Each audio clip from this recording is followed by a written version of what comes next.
Time for the Zeitgeist, your trends tested with Ollie, Piet, and we come to you from Postman's Park in London. Postman's Park, Postman's Park, Postman's Park and the dead children on the wall. So Postman's Park, if you haven't seen Closer, where it's imbued with sexual tension, is a wall in commemoration of heroic self-sacrifice erected in 1899. Yep. Bear with me, listeners who've come to this show for a take on modern life. Which commemorates people who did things like saved someone from drowning but then drowned themselves and stuff like that. Now, we're here completely coincidentally. We'll get to why in a minute. But, Ollie, you just showed me something which genuinely floored me. Tell us what you showed us. I was surprised at your reaction. I was really touched. My great-great-granddad's on that wall. Walter Piet.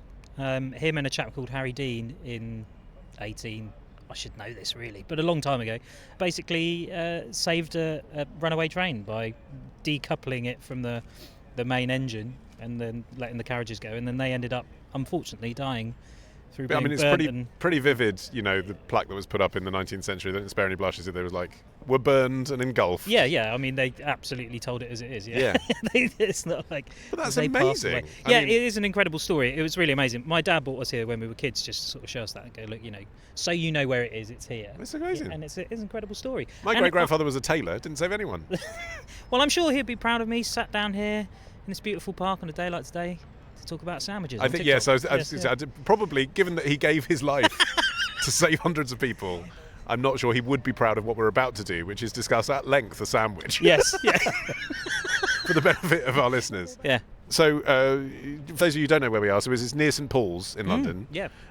It's a lovely spot if you want to come for a sandwich. Yes, well, so we're here because you were challenged by Kwaku from London to try out the trend for gourmet sandwiches. Yeah, there's a shop near here called Sandwich. Right. Company started in Bristol not that long ago, and they're trying to sort of take on the likes of Pret-a-Manger with their sandwich offerings. But the reason that we're going there is because they've become very, very big on TikTok. So, this is what we were discussing last month. So, sandwiches that look great for social media, draw people in, but then, as Kwaku's indicating in his question, do they actually taste that great? Yeah, but first a little bit more about the sandwiches. So these sandwiches that you've probably seen either on your Instagram or on your TikTok are sort of loosely based around a sandwich called the Italian grinder. I'll just leave the obvious joke to you. Yeah, but it's... Something about salami. Well, there is something very sexual about it, because a lot of the videos are like, you know, they cut them open and then sort of gently pull them apart to reveal the inner workings of this sandwich, and that seems to be like absolute gold on the internet. People love this stuff. They love watching these sandwiches being made. And where's the Italian grinder from? I bet it's New York, isn't it? It's all like American influence, and some of them are loosely based on the hoagie, which I had to find out what the difference between a hoagie and a sub was. Turns out not that much, but I'm sure people in certain parts of America will be shouting at me right now.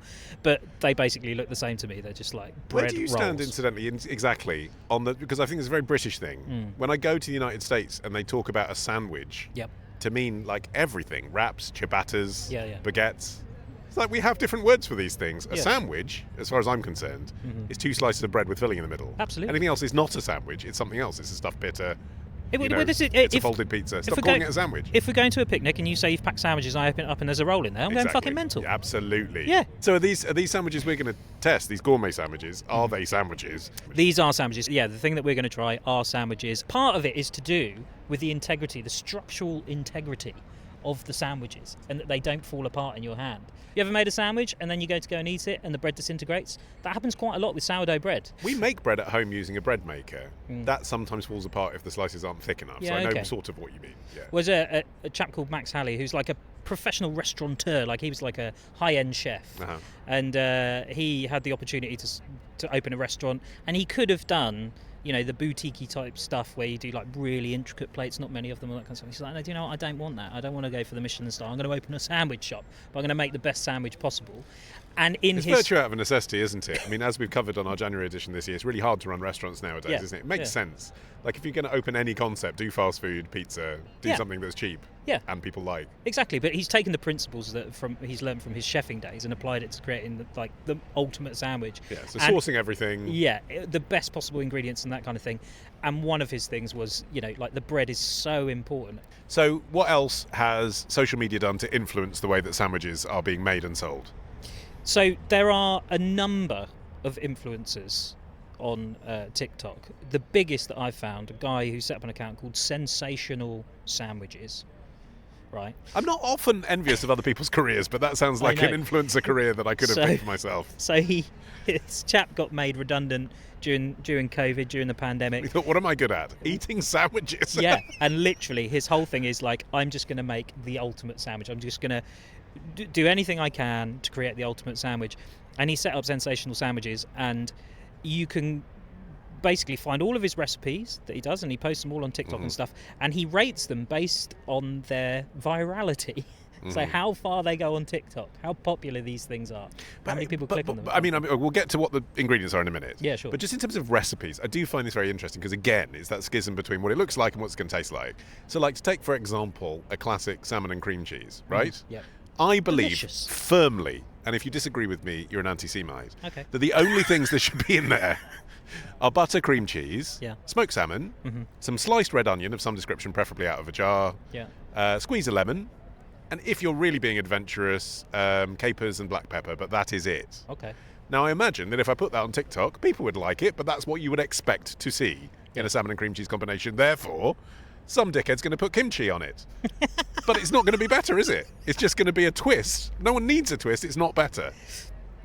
Yes, you're right. And actually, one of the themes that I have noticed is it's less about sort of taking those classics, like your cucumber sandwich, your smoked salmon sandwich, your egg mayo sandwich. Cucumber's a great example.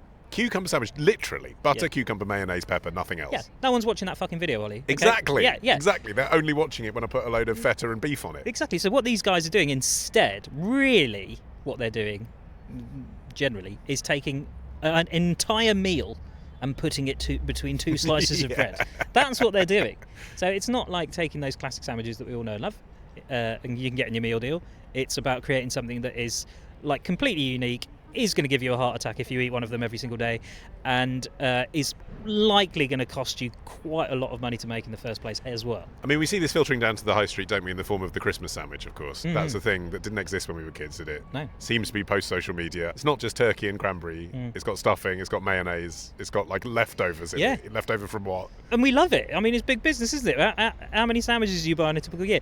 Incidentally, and I know you'll love this, M&S invented the packaged sandwich. I know this. I've got it filed away as a potential date for Today in History with the retrospectives. It's such a good fact. Quite recently as well. I think it was the 70s. In the 80s, actually. 80s, there you are. 80s, early People 80s. used to make their own sandwiches and bring them to work. This whole idea of buying sandwiches out. Well, that and in the 70s, you could buy sandwiches from shops and stuff, but they just weren't wrapped. They were just like stacked on top of each other, and you just buy them for like 10p, which seems mad now. Like English tapas. Yeah. But we love a sandwich here, so this is kind of the next evolution of that. And actually, what I think it is, it's a bit like the boom in gourmet burgers, right? Like that we had. Now that's interesting because you did use the past tense there, Had. That's over, isn't it? I think so, and I think like Five Guys optimised it, made it mainstream. That's all I need. Exactly. Yeah. And also, you're quite limited with a burger. Yes. With a burger's a burger. It's the thing in the middle, right? Yeah. Whereas with a sandwich, it's like, okay, the only rule is it's 2 pieces of bread. Then you can put whatever you want in there. Dead squirrel, do it. Okay, so what are the ingredients that you really need to make your sandwich go viral? Well, I have picked a recipe and I have made it, and I've picked the one that, according to Sensational Sandwiches, is the most viral at the moment on their website. I'm going to show you how to make this incredible steak frit entrecote sandwich. Start with your frites. You need a potato, chop it up as per your, frite preference. There it is. Whack it in some oil. Vegetable oil is best, about 180 degrees Celsius. Then, when they're like that, get them out. Nice. Next up, a quarter of a 250 gram thing of butter. I know. Then onion. And then you're going to add the rest of the butter. Again, I know it's a lot. Then parsley, tarragon, walnuts, anchovies, and then blend it up, and it's going to smell utterly amazing. This is the slightly weird bit now. So we've got mustard, egg yolk, and some Worcester sauce. Then you're going to pour the mix in with that and whisk it up. Then pour off around 3/4 of it into a pan and mix it until it looks like sick, right? Then you're going to get a bowl, stick it in a bowl of water, then mix it up so it cools down like that, and then you're going to whack it in back with the rest of the mix, and that's your sauce done. Next up, some meat. Make it in some butter. It's lovely. Make sure it's well seasoned. That's a ribeye steak. It's absolutely perfect for this. So you're going to fry that up. Then you're going to assemble. You want to get your frites there on the bottom part of your bread. Then some steak on the top. Look at it. Get all the juices, mate. Yes. then some Gouda cheese melted in the grill, and then get your sauce on top. Pop the top of the bread on, wrap it up in your wrap of choice. Baking paper's fine. It's good, it just stops the sauce going everywhere. And then slice it up through the middle and show the world your beautiful creation. Look at that. Okay, so you've made a chip butty, basically. Am I wrong? No, I've made a steak frite entrecote sandwich, of which the most difficult bit was the entrecote sauce, which you could see was 250 grams of butter. I mean, I couldn't believe how much butter was just in there. An insane amount of butter. It was triggering for me. Yeah, but me and my other half had that sandwich. I'm sure it's delicious. It was unbelievably good. Eating a block of butter with anything is going to be put delicious. all the sauce in. I mean, it did make a lot of sauce. So why does that trend then? Because that seems to me quite old-fashioned. I mean, ultimately it is still steak and chips. Yeah, well, it's not. I thought the new thing was going to have. I mean, avocado's the cliche, right? But whatever the 2025 equivalent of avocado is in it, some sort of special seed or something. But it doesn't. I mean, that's chips and steak. Well, one that does very, very well is, and again, it goes back to sort of basically taking an existing meal and slapping it between two slices of bread, is a breakfast sandwich. Oh, yeah. And it's not just about, like, I tried to do it in that video, but it's not just about making these things, it's then about layering it and cutting it in a way. So it was a small trivial part of the video. Yes, baking paper and then cut down the middle. Always wrap it, then cut it and open it. Yeah. And if you layer it in the right way, as the Sensational sandwich guy does, it looks like the most amazing geometric pattern of food I've ever seen. But also, you didn't bite into it and have it dribbling down your beard with bits of steak and chips in it. No, I did. Oh, right. Yeah, but it looked hideous, and so you didn't put that in. So I didn't put it in. Yeah, that's the right call. But some people do. No, but you imagine yourself, I mean, it's like any kind of pornography, isn't it? You imagine yourself as the person eating that sandwich, obviously you eating it. But what I did do is I did channel a lot of what these videos do. A lot of them, mostly men, I have to say. Like, it's overwhelmingly men. And rather than them just sort of saying, okay, so what we're going to do is we're going to make this, and we're going to do... No, you did a bit of geezer talk, didn't you? Put some fucking butter in it. Cook this. Load it up, stick it. I liked it. I liked it saying put in as much as like sick. That was fun. Yeah, and that's the kind of vibe and tone that these videos seem to strike, and they seem to do really well. Yes. And then the other side is reviewing.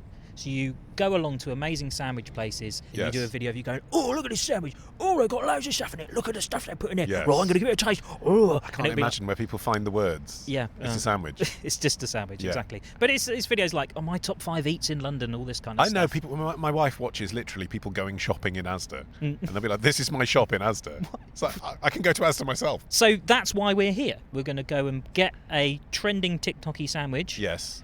And we're going to eat it and review it. So, well, you can review it. I'm not going to review it. Okay. I just lack the skills to do that. We've shown this many times. Yeah. Sure. I can literally say, oh, it's a bit salty. Yeah. Oh, it's nice. I can't really talk with my mouth full. What makes you think I'm going to do any better? Okay, so through the magic of podcasting, we fast-forwarded in time by half an hour. Yep. We're both deliriously hungry. I know. I'm so hungry. My blood sugar's so low right now. Because...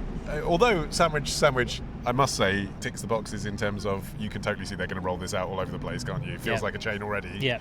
Actually, because we did go for the bespoke house special sandwiches, they were all handmade for us by a nice man, but that did take about 15 minutes. Yep. So now I'm really, really hungry. But you can order off the shelf, which, like I say, they've obviously thought about the modern consumer, haven't they? Got to grab and go. And also, notice, Ollie, square. It's a sandwich, Ollie, man. It's a perfectly square sandwich. It's wrapped. And I think it is cut down the middle so that you do get the money shot. Well, actually, if you notice, what they actually did when they were making it is they cut it and checked that you were going to get the money shot. Yeah. So let's see if they've delivered. Okay, so I went for, like I say, I like a classic, coronation chicken. Was that for the Queen's Jubilee? I can't remember. It was for the 1970, whatever it was, Jubilee. Yep. Right, Silver Jubilee. I've gone for Southern Fried Chicken. Okay. Which no one in the royal family likes. Oh, look at this. All right, well, I'm going to do the money shot. Yeah, so am I. Whoa! Yes, that is satisfying, actually. Oh, my God. Okay, so yours is like breaded chicken with coleslaw and tomatoes and the whole farm in there, basically. Yep. And mine, I mean, the same, but for coronation chicken. So there's a lot of lettuce and cucumber, actually. It looks sort of healthy, doesn't it? But it's like over an inch thick, isn't it? Yeah, that's probably 3 inches. Yeah. Just comparing it to my penis. Yeah, that's about right, yeah. So I'm going in. It's too big to fit in my mouth in one go. Yeah. The spices are redolent, I would say, like more than the standard coronation chicken. Like that's a proper spiced bit of chicken. Oh my God. How's yours? Very, very good. There's some spice in there, lots of mayonnaise. The chicken's delicious. Yeah, it does actually taste unlike a meal deal sandwich, it actually tastes like something. Yep, I would say they have actually achieved their brief of looking and tasting good, so well done them. This pisses over prep. So in conclusion, I suppose we would say to Quaku from London, yes, gourmet sandwiches are as good as they look if you go to the right place. Yeah, they're really good, and they sort of feel semi-healthy. Yeah, I mean, we just ate a lot. I mean, we've just both finished the portion, which was £9.95, so you'd expect a lot, but it was a lot. You could have had half a sandwich, and that would be fine. Oh, yeah, that was good, though. Share. That's what I'd say, Quaker, if you try this one out.